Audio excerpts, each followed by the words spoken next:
première chose, quand vous voyez Jésus élevé, vous voyez Dieu élevé, la première grâce qu'il faut recevoir de Dieu, il y a beaucoup de grâces, mais la grâce que votre foi doit aller prendre, je vous assure, c'est la grâce de la miséricorde. Ça veut dire quoi? Les péchés, là, c'est déjà même la base de nombreux problèmes. La grâce de la miséricorde, du pardon, c'est quelque chose que Dieu a donné. Et quand Dieu même vient se montrer à quelqu'un, c'est ce qu'il présente en premier. Parce que les accusations sont énormes contre nos vies. Vous n'avez aucune idée.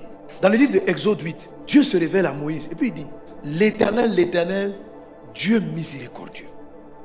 Moïse, je viens vers toi là, c'est la miséricorde. Miséricorde, c'est-à-dire, c'est la grâce où j'efface tes péchés. Et puis on ne les considère pas. Miséricordieux, compatissant. La compassion, c'est l'empathie, c'est-à-dire, je me mets à ta place, ta souffrance. Je vois ça, je porte ça. Je suis un Dieu compatissant. Lent à la colère, riche en bonté, qui conserve son amour jusqu'à 1000 générations, qui pardonne l'iniquité, la rébellion et le péché, mais qui ne tient pas le coupable pour innocent. Il faut savoir que la miséricorde ne t'innocente pas. La miséricorde reconnaît la faute, mais seulement la miséricorde va faire tomber ça sur Jésus. Il y en a qui croient que comme Dieu a dit, il vole, et puis ça, ta grâce me suffit, et puis il vole. Ta grâce, tu mets impudicité, ta grâce me suffit. Tu mens, ta grâce, faut. Ça là, tu es en train de tester sa lenteur à la colère. Colère qui va venir sur toi là. Tu vas comprendre. Amen. Il n'a pas dit, il ne s'efface jamais. Il dit, ça arrive lentement. Sinon, ça arrive. Qui ne tient pas le poids pour innocent et qui punit l'iniquité. Donc, Dieu punit l'iniquité des pères sur les enfants et sur les enfants des enfants jusqu'à la 3e et la 4e génération. 4 générations en arrière. Si une génération fait 60 ans, ça fait 60 multiplié par 4. Ça fait 240 ans. Donc, fait 2024 moins 240 ans. La Côte d'Ivoire n'était pas constituée. Amen.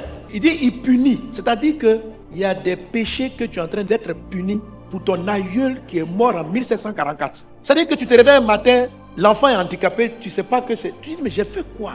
En fait, c'est la punition d'un péché de ton grand-père, de ton aïeul de 1744, dont tu ne connais ni le nom, le prénom, tu ne sais même pas qui il est. Ça, c'est la vérité. Alléluia. Mais les faveurs continuent jusqu'à 1000 générations. Je vous assure, pendant des années, je prie, j'ai dit, mon Dieu, montre-moi ta miséricorde. Et il me montrait, il dit, normalement là, vous êtes tous morts. Les péchés de vos parents sur 4 générations là, même si j'ai augmenté les bénédictions là sur 1000 générations, toi-même il y a des péchés. C'est compliqué. Il faut prendre la miséricorde de Dieu. La première grâce, recevez la grâce de la miséricorde. Reçois la grâce de la miséricorde. Alléluia. Je priais pour un fils et je sentais toujours quand je prie, sa santé est réclamée. Et je sens que je lutte spirituellement pour le faire sortir de la mort. Et pendant que je priais, je dis, mais Seigneur, pourquoi cet homme qui t'aime, je ne sais pas, Satan le réclame tout le temps. Et puis c'est là maintenant Dieu me dit, il dit, dis-lui que je pardonne, donne-lui le pardon, la grâce du pardon sur un péché de son père. Et je vois dans une vision, quelqu'un qui a un véhicule et qui cogne une personne et qui continue. La mort brusque qui frappe ses frères, dans la famille, beaucoup de gens sont morts. Et la mort brusque qui les agite là, ça vient de ces crimes, c'est une réclamation. Là. Les gens qui ont pleuré ce jour, ils ont réclamé justice. Vous savez, en termes de droit, vous héritez de votre père ses bons côtés, mais aussi ses dettes. Si ton papa a construit 54 immeubles, on va te dire c'est pour toi. Mais la banque aussi arrive. Dans les 54 immeubles là, il y en a 3 qui sont sur hypothèque. Il y a ceci qui est là. Il faut payer la dette. C'est un package. L'héritage est un package. Donc, les bonnes choses des parents, l'amour qu'il a manifesté jusqu'à 1000 générations, descendent jusqu'aux enfants. Mais les lois qui n'ont pas été honorées, la dette doit être payée. C'est pourquoi Dieu donne la miséricorde. La puissance du sang de Jésus est impressionnante.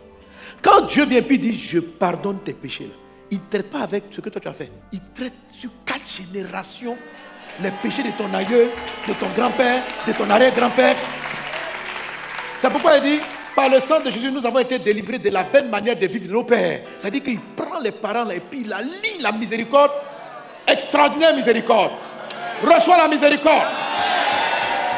Pourquoi votre miracle va être instantané? Parce que tout ce qui t'a retenu comme étant tes péchés, comme étant les péchés de ton père, comme étant les erreurs, les mauvais choix de tes parents, leurs mauvaises décisions, les dettes, tout ça là, le sang de Jésus traite avec ça. Amen. Amen. Mais cette grâce, il faut la recevoir. Toute grâce est accessible par la foi. Toute grâce. La démonstration que tu as été pardonné vient du fait que toi-même, tu montres le pardon aux gens. Tu donnes ce qu'on t'a donné. Pourquoi tu n'arrives pas à pardonner? Parce que tu n'as jamais compris ce que Jésus t'a pardonné. Vous savez, souvent dans l'église, on dit Dieu nous a pardonné, on pense que C'est pourquoi on s'amuse et puis on pêche en désordre. Mais tu ne sais pas ce qu'il a enlevé sur toi. Ce sont souvent tes propres péchés. Mais c'est 4 générations qu'il vient d'effacer. Tu ne seras pas puni pour ce que ton grand-père méritait qu'il n'a pas payé de son vivant. Ceux qui reçoivent l'abondance de la grâce, et la grâce de la miséricorde est une grande grâce. Elle est ce qui arrête le jugement qui nous a rendus infirmes. Elle est ce qui arrête. C'est-à-dire d'un coup, ton jugement sur toi est stoppé. Donc, toute condamnation de ton village est stoppée. Nous le savons parce qu'on sait que par le sang de Jésus, on est pardonné. Donc, il ne faut pas d'abord prier pour avoir l'argent. Parce que ton argent, il y a un voleur qui est derrière, sous un jugement. Et les jugements deviennent très actifs à la 4e. Parce que Dieu est là à la colère. Pourquoi il attend 4 générations? Parce qu'il espère que dans la génération, quelqu'un va s'élever. Crois au Seigneur Jésus, toi et ta famille, vous serez sauvés. Il espère que quelqu'un va s'élever pour croire en Christ.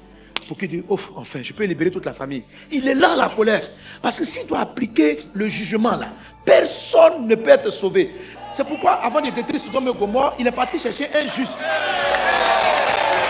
Amen. Ayons la foi de la miséricorde. Ça facilite le miracle instantané. La faveur de Dieu est toi. Amen.